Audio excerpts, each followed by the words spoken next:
A family sits in the same room and no one is actually there. Parents, kids, sitting right next to each other and no one says a word. No eye contact, no conversation, just screens. Everyone is somewhere else, different feeds, different worlds. It's almost like living with ghosts. This isn't rare anymore. It's normal. And once you notice it, you see it everywhere. Restaurants, living rooms, cars, people sitting together, but not actually together. It wasn't always like this. There was a time when the screen pulled people together. The TV. One show, one moment. Everyone watching the same thing, laughing at the same parts, talking about it after. It wasn't perfect, but at least everyone was in the same place. Now it's the phone.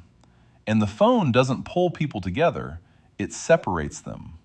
Everyone gets their own feed, their own algorithm, their own version of reality, their own little world.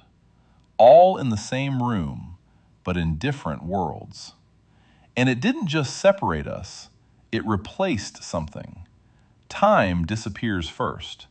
The hours that used to go somewhere, conversation, boredom, just sitting still, gone.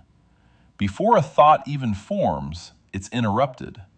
There's no silence anymore, no stillness, no space to think something all the way through.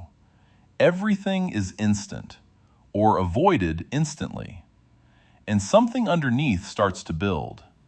People used to need other people, not just for company, for everything.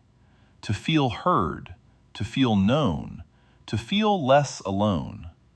Now the phone does all of it, faster, easier, without friction. And it never gets tired of you. No bad moods, no disagreement, no effort. And somewhere in that convenience, the need for other people started to fade. We didn't notice it happening because we were on our phones. This wasn't accidental.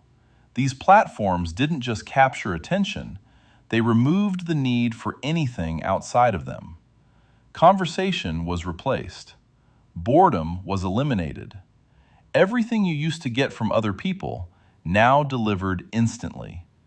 And they optimized it to keep you there. And they were very good at it. And now we are starting to see some of the effects. Kids growing up anxious, adults feeling isolated, families that don't talk unless something goes wrong, rooms full of people who don't really know each other anymore. And it's starting to show in ways that are hard to ignore. You can see it in the numbers. Anxiety and depression rates, especially in younger people, have climbed sharply over the last decade. Even the World Health Organization has warned that mental health is becoming one of the defining issues of this era. And everyone knows it. It's apparent to everyone, but almost no one can stop. We've seen this before. There was a time people would continue to drink and drive, even as the damage kept piling up, even as laws were passed and severe punishments were enforced. Not because they didn't know, because they didn't feel the cost yet. People have a way of rationalizing things, telling themselves it happens to other people, not them. And that's how this gets ignored, because it doesn't feel like damage. It feels like normal, just checking your phone, just a few minutes, just something to pass the time.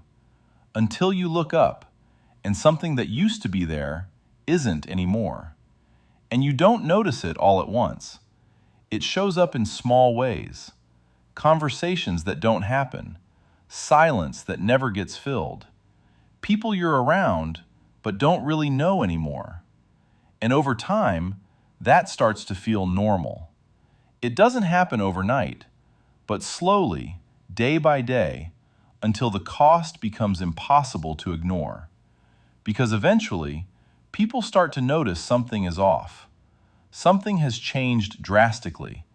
Attention gets shorter. Memory feels less reliable. Time doesn't feel the same anymore. Even organizations like the American Psychological Association have warned about the long-term cognitive effects of constant digital stimulation. But that's a deeper conversation, and probably one for another video.